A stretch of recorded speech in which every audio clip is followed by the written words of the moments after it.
अच्छा, अब हमने स्टार्ट किया है मैथ्स का पोर्शन। फर्स्ट मैंने 9th क्लास की बुक में से कुछ क्वेश्चन अब प्रोसीड करेंगे आहिस्ता आहिस्ता से और वन बाय वन करते जाएंगे। लेकिन पहले प्लीज़ देख लें, ये बहुत ही बेसिक से क्वेश्चंस हैं।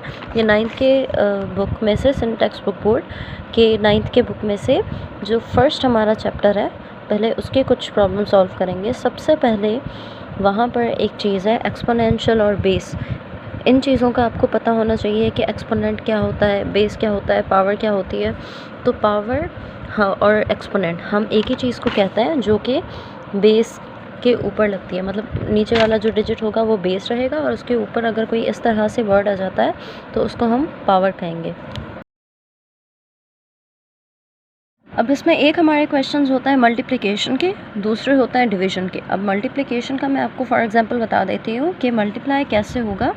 अगर आप बात करेंगे एडिशन की तो वो आपस में इस तरह से आपको कोई बीच में डॉट मिलेगा और इसके पास फॉर एग्जांपल पावर 4 है, इसके पास पावर 2 है।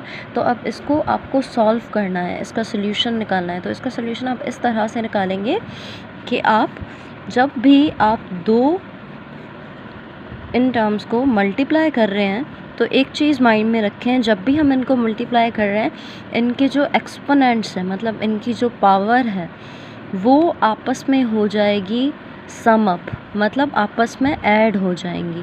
कौन सी चीज़ ऐड होगी? ये दोनों देखें आपको सिमिलर लग रहे हैं, दोनों बेस सिमिलर है तो दोनों बेस की एक कॉमन निकाल लें पावर। पहले तो आप इसको कॉमन ले लें, सॉरी पावर कॉमन नहीं, पहले तो आप इसको बेस को कॉमन ले लें। ठीक है, बेस हमारा 2 था, 2 कॉमन निकल के आ गया। अब हमें करना है इनको मल्टीप्लाई। तो मल्टीप्लाई करने के लिए आपको उनकी पावर्स को ऐड कर देना है। हमारे पास आंसर आ जाएगा 2 हमारा सेम रहा, 4 + 2 कितना हो गया 6। तो ये रहा हमारा आंसर। लेकिन अगर इसको आप फर्दर करना चाहते हैं, 2 पावर 6 का मतलब होता है 2 को 6 टाइम्स मल्टीप्लाई करना। इस तरह से आप प्रोसीड करते जाएं और इसको 6 टाइम्स मल्टीप्लाई कर दें, 5 और ये 6। इसको जब मल्टीप्लाई करेंगे 2 2 ज़ा 4, 4 2 ज़ा 8, 8 2 ज़ा, इस तरह से मल्टीप्लाई करके आपने आंसर निकालना है। और फिर अगर आप प्रोसीड करना चाहते हैं तो कर लें, लेकिन ज़्यादातर हमारे पास जब पावर 9 से ऊपर आ जाती है या थोड़ी और ज़्यादा ऊपर आ जाती है तो हम मल्टीप्लाई करके आंसर नहीं निकालते, यहीं पर हम अपना आंसर फिनिश कर लेते। अच्छा, यहाँ पर तो हमें अपना आंसर मिल गया था, एक ये दूसरा ये। आपको इन दोनों मेथड्स में से कोई भी आप चूज़ कर सकते हैं। का अगर आंसर आता है तो आप ये वाला फाइंड आउट कर लें। अगर आपको इन डिजिट्स में आ जाता है, और वो मेथड्स हैं जिनमें आप आंसर निकाल सकते हो। अगर आपका आंसर बेस और एक्सपोनेंट की शक्ल में आया है तो यहाँ पर आंसर एंड कर दें और इसी को आंसर समझ लें। लेकिन अगर आपके ये डिजिट्स आ गए तो आप यहाँ पर आकर कंटिन्यू करें और यहाँ पर आंसर निकाल लें।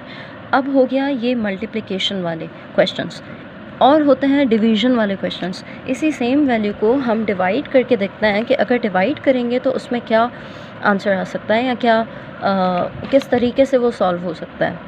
डिवीज़न वालों को करने के लिए फॉर एग्ज़ाम्पल मेरे पास 5/5 है और यहाँ पर इसकी पावर है 4 और इसकी पावर है 2। तो अब मुझे क्या करना है, मुझे इन बेस को कॉमन ले लेना है। दो बेस हैं जो कि सिमिलर हैं, उनको मैंने कॉमन ले लिया। अब इन दोनों की पावर जो है वो आपस में हो जाएगी -4 - 2। इस तरह से जब भी आपको डिवीज़न वाले दो बेस आपस में डिवाइड हो रहे हों और उनके पास भले ही कॉमन पावर ना हो, डिफरेंट पावर हो या जो भी पावर है उनकी, उनको सिर्फ़ और सिर्फ आपने ये करना है कि उनको कॉमन उनका निकाल के आप देखें, यहाँ पर भी 5 था, वहाँ भी 5 था, इस वजह से हमने 5 कॉमन निकाल के और इनकी एक्सपोनेंट्स को आपस में सब्सट्रैक्ट कर दिया। सब्सट्रैक्ट आप तब करेंगे, ये चीज़ माइंड में रखें, जब वो डिवीज़न में होंगे। ऐड आप तब करेंगे जब वो मल्टीप्लिकेशन में होंगे। और एक चीज़ और माइंड में रखें कि अगर किसी के ऊपर कोई पावर नहीं होती, ये सबको पता है, तो उसकी पावर ऊपर 1 होती है। अगर यहाँ पर कोई पावर ना होती, फॉर एग्ज़ाम्पल अगर ये इस तरह से क्वेश्चन होता अपॉन 5 और हमें आंसर फाइंड करने का कहते हैं, तो आप 5/5 आंसर नहीं निकालते, वो रॉन्ग हो जाता। आपने करना था 5 के ऊपर है पावर 4 हो जाता और -1 हो जाता एंड देन आपका आंसर आता 5/3 और ये आंसर आता। और आगे तो आपको पता है कि क्या करना होता है। 4 - 2 हो गया, यहाँ पर हमें अपनी पावर मिल गई 5/2। अब आपको ये करना है, इसको अगर फर्दर करना चाहते हैं क्या करेंगे, 5 को 5 से मल्टीप्लाई कर देंगे, 2 टाइम्स है ना, 2 टाइम्स हमें मल्टीप्लाई करना है। अब 2 टाइम्स क्या हो जाएगा, 5 5 से क्या हो जाता है 25, वो निकाल लें। अब सिंपल आपका ये भी आंसर आ जाता है और ये भी आपका आंसर हो सकता है, दोनों में से कोई भी हो सकता है।